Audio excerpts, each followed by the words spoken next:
good, YouTube? We are back with another one, man. Today, we got how it is being black in a white school. Oh, man, this topic I have too much experience with, man. My whole entire life, I went to predominantly white schools. I asked my mother why, and she told me it was because she felt like they had better educational opportunities. The reason why most parents send their kids to, predominantly private school or Catholic schools or whatever, So that's what happened. There were a lot of cool moments, I guess. It wasn't all bad from kindergarten through, well, actually my whole life, yeah. Kindergarten, high school, and college. It wasn't all bad. There were some good moments, but there were also a lot of bullshit moments as well. And we're gonna touch on the bullshit today. We're gonna talk about the bullshit. I got some notes right here. I got a couple points I wanted to hit that I thought were very important to touch on. And we're gonna hit them. So let's get right into it. Point number one. Point number one simply was teachers not being able to pronounce your name. Nah. For some black kids, if your name was like John Smith, it's gonna be straight up. But if you're somebody like me who's African and your last name is not, typical, they had a problem saying it. Now, I'm not gonna say my name on the internet right now because I don't know who's watching.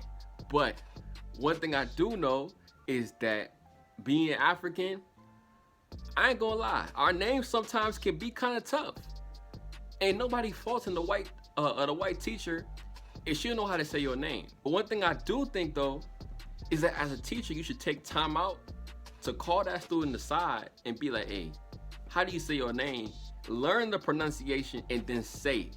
I don't think, look, these African parents did not name their kids with these, certain hard names, right? With a certain meaning behind it for you to be called a easier pronunciation at school. You know what I mean? Like your parents gave you that name for a reason. You should be proud of your name. You should never feel like ashamed of it.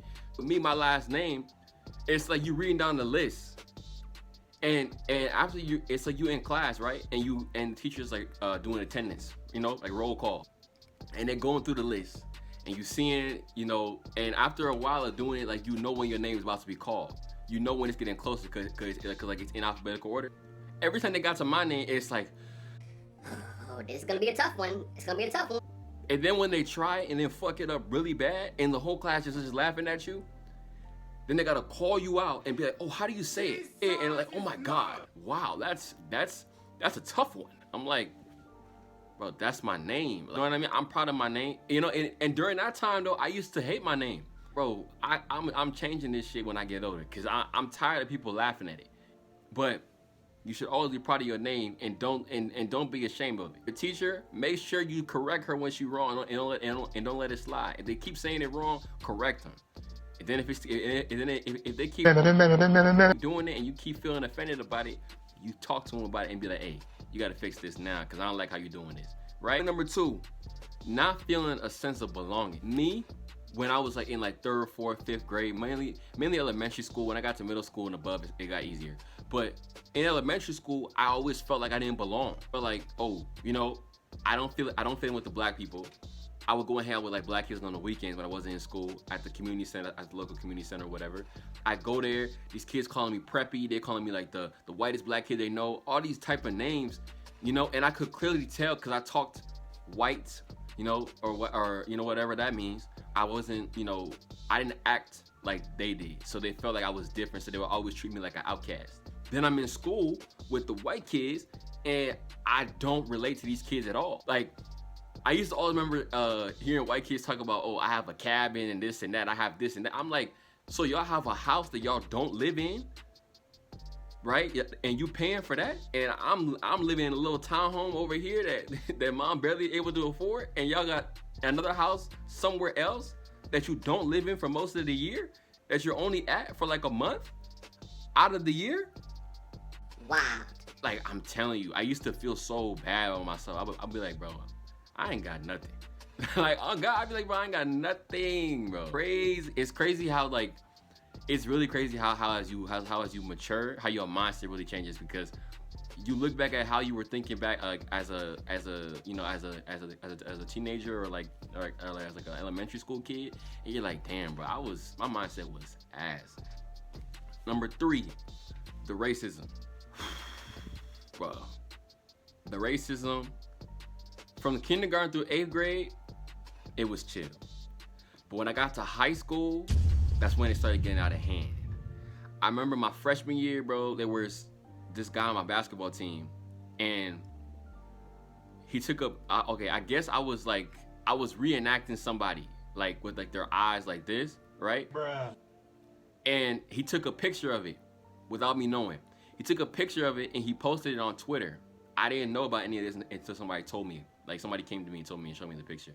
He took a picture of me with my eyes like that, and he was like, and the caption was, when, you know, a black person sees fried chicken.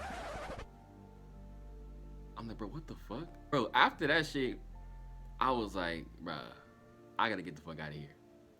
And then after that, like, what, 6 months later, because I went to a Catholic school, we had mass.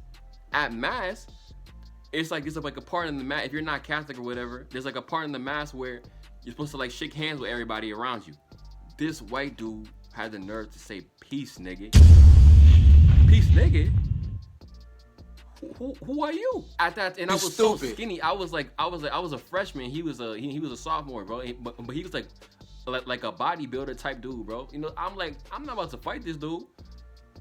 And I'm not gonna go to the what's it called? I'm not gonna go to the principal's office, bro, to go tell, somebody called me the N-word. You know what I mean? Like in a white school, like they don't give a fuck. So I was like, bro, I just had to just turn around and take it. I was like, bro, this school ain't for me. And I tried to leave multiple times, but my mother, of course, was like, nah, it's a good opportunity for you to get a good education over there. And you know, I don't want you to give that up. So, and they gave me a full scholarship. So I was like, bro, I gotta stay. You know, I gotta just deal with it. But, yeah, bro, like, wait. No, deal with it. deal with it. Make sure you say something, bro. Make sure you say something. Don't just stand there and take it and laugh it off as if it's nothing, cause you don't deserve to go to school 5 days a week and feel uncomfortable as hell. That ain't it. 4, right? We on 4. Playing sports. Any sport, I think you some kind of NBA player, bro. They think you're expected to be the star player immediately. Basketball, football, soccer, whatever you playing. If you ain't the star player, you getting good looks, bro. You step on the basketball court, I was instantly, I was expected as a freshman to be a star, just cause I was black. I was getting different looks than all the other white kids. Oh, because he's black, he automatically good. I was good, but I wasn't all that. You know what I mean? Like not every black person plays basketball, so they just assume that we all can play basketball or that we all can rap. You know how many times I was in class and a beat came on, so I was like, "Hey, Lance, freestyle." What the fuck you mean freestyle? Rapper, bruh, whatever. Those are a couple of my points. There's a lot more shit. I don't want this thing to be too long. I really don't. I want to keep it kind of brief, but those are a few points that I had to deal with of being a black person at a white school. I'm telling all my black kids out there, man, you keep your head up. The shit can feel trash sometimes, and like I know you want to transfer, but like, look, if you can get out, if it's really that bad, leave. If it's really that bad, leave. But I'm gonna tell you one thing. If you know you can deal with it, and you know that you can make a change, and you know find ways to move around it, definitely do it. Because in a lot of situations, those schools are a lot better than maybe the public school option in your neighborhood or whatever. So maybe you going to that private school is the best, is what's best for you. So keep your head up and you're gonna be all right. And when things get weird, you feel isolated, you feel like you can't talk to anybody, you come up to pull back to this channel, find this video, and your big bro Lens got the story for you, man. I got y'all. Thank y'all for watching. I love y'all, and I'm gonna see you on the next one. Peace.